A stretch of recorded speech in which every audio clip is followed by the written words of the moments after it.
Okay, guys, Smashcast here. I'm AG, PJ. and today we're going to be talking about is Banjo and Kazooie coming to Smash Bros. For Nintendo Switch?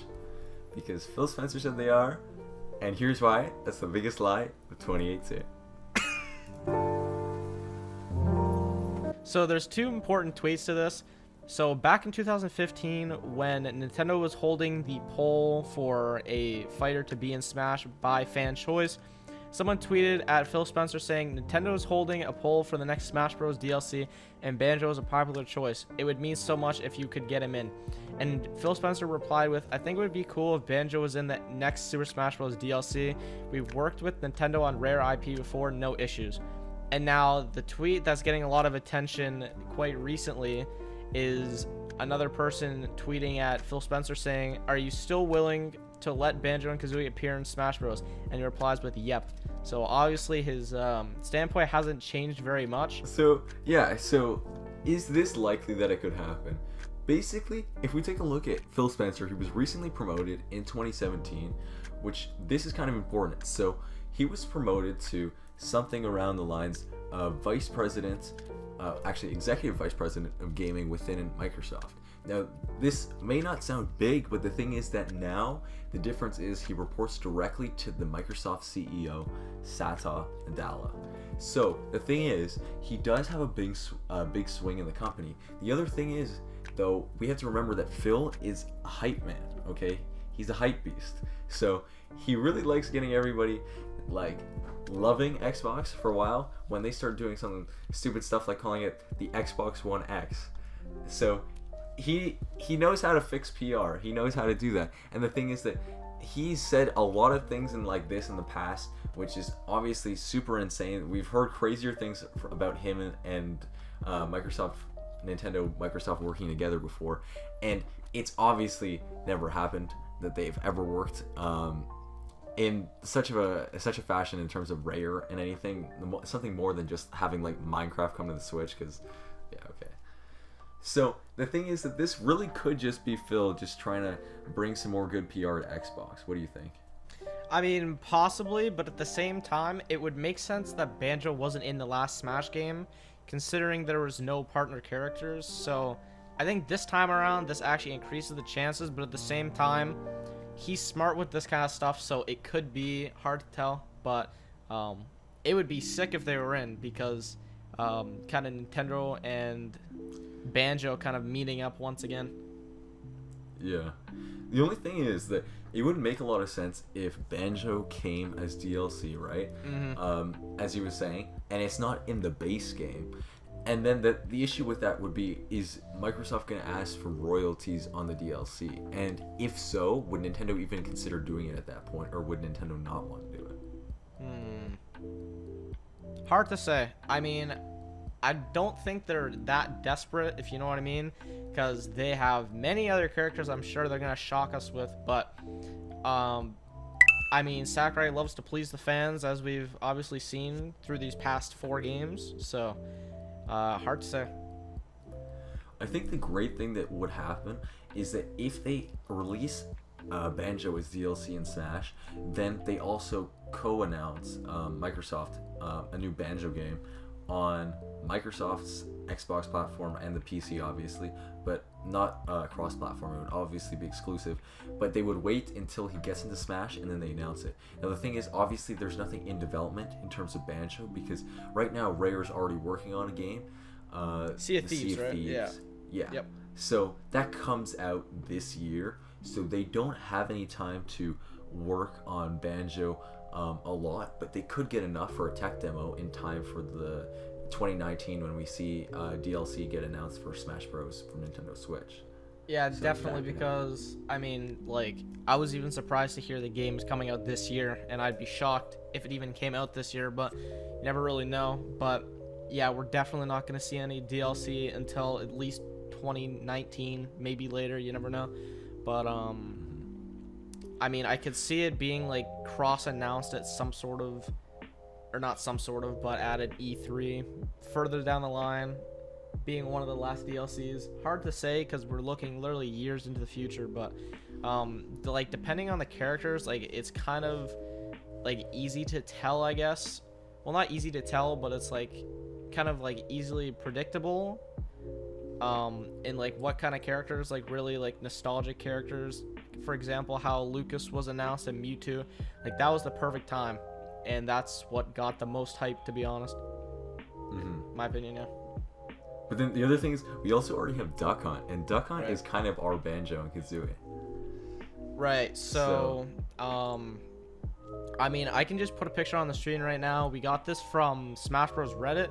Now, if a Redditor can come up with a moveset, then I'm sure as hell that Sakurai can to make it unique.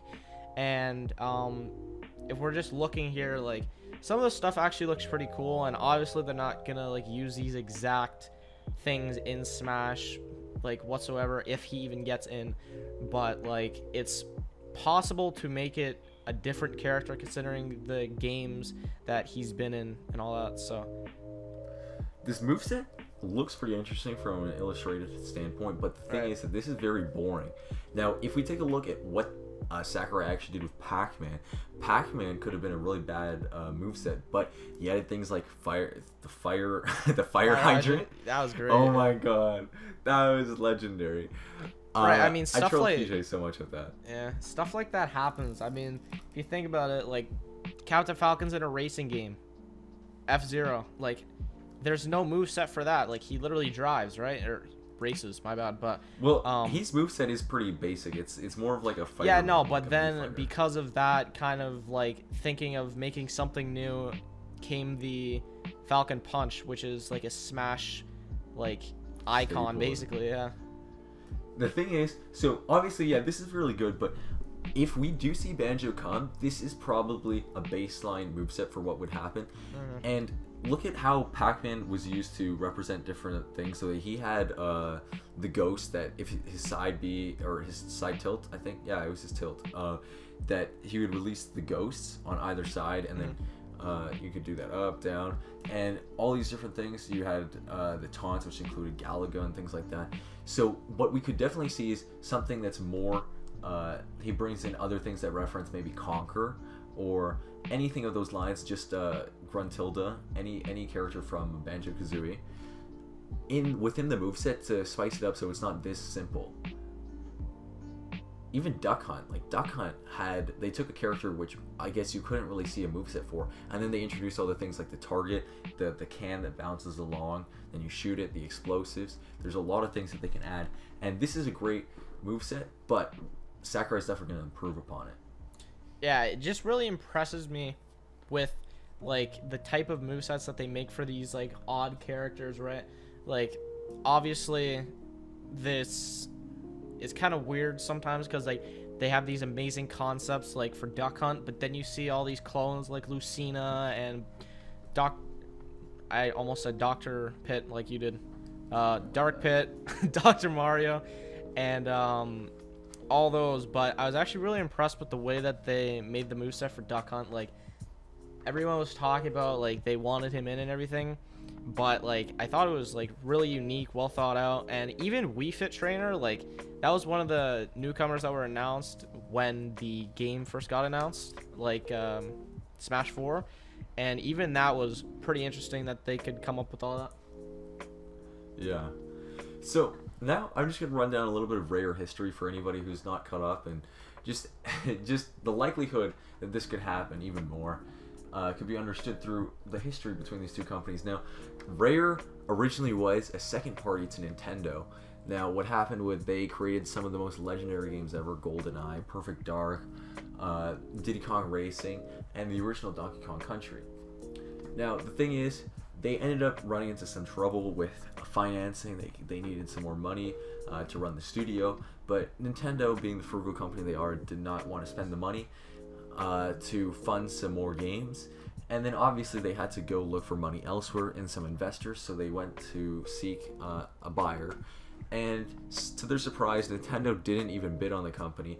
It ended up going between Activision and Microsoft, and then Microsoft ending up to win it. And basically what happened is that everybody who was worthy of making, anybody who had any skills in game making left the company basically when that happened, and you were left with Rare making Kinect Sports on the Xbox. So yeah, you know. very questionable. I don't know. And when the Banjo game came out, I think it's called like Nuts and Bolts or something. Like, oh boy, it's bad. It's real bad. Yeah, it's so strange. But Microsoft basically has no idea what to do with Rare at this point. But they have put them on a new trajectory, making things like Sea of Thieves and moving away from the sort of Rare replay that they've been doing. They worked on Killer Instinct a little bit, and definitely trying to use Rare for franchises that are not their legacy ones, what they were built up upon. So maybe Microsoft is not interested in returning back to this Banjo thing. Ultimately, at the end of the day, while Phil Spencer has a lot of swing in the company, he really doesn't have any say, I think, over whether or not Banjo is going to come to Smash, and if they are even going to make a new Banjo game. I mean, I think it's really unlikely. We haven't heard anything for years about that series. I mean, the last thing we've literally heard is Phil Spencer replying to tweets, and like this could just be giving like fans false hope. So I mean, this is probably why he wasn't on our top 10 list, because we tried to be like realistic as possible. But now he said in the original tweet from 2015 that they've worked with Nintendo on Rare IP before, but I just don't really see the connection with that in the end. This honestly would be great if it happened. Probably won't. Imagine if Crash gets in Smash before Banjo. What if, dude? What if? But hopefully this does pan out, but we're gonna have to see. So that's gonna be it for the video, guys. Be sure to leave a comment below telling us if you think Banjo has a chance in Smash. If not, why do you think that? And be sure to join our Discord. Follow us on Twitter and Instagram. All links in the description. And anyway, guys, this is gonna be Smashcast signing out. Peace.